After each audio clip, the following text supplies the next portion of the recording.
En ce moment, c'est la grande année du Vietnam, hein, surtout de la guerre du Vietnam. Publié par Les Arènes, hein, éditeur célèbre en ce moment pour un autre livre qu'il a publié. Vietnam, la guerre en face. Vous retrouvez toutes les photos de la guerre du Vietnam vues du côté américain, les fameuses photos de Life qui étaient publiées à l'époque dans le journal Life sur la guerre du Vietnam, l'offensive du Tet en 68. C'est pas très gai, mais ça nous replonge vraiment dans les atrocités de la guerre, comme ça, dans la jungle et tout ça. Et quand on regarde ces photos 40 ans après, on se demande vraiment ce qu'ils ont été faire là-bas.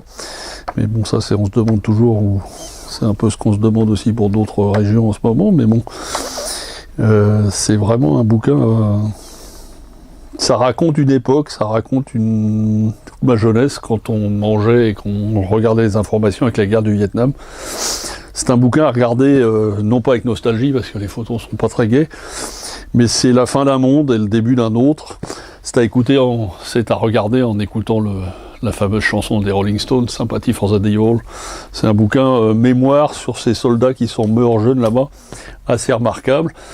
Et alors là, dans le même genre, toujours aux arènes, c'est des photos, mais ceux du Nord, c'est-à-dire les Vietnamiens du Nord, c'est-à-dire les ennemis de l'autre bouquin qui est là sur les soldats américains. Là, c'est les soldats du Viet Cong, donc qui étaient les ennemis de l'Occident à l'époque et qui ont gagné en 1975.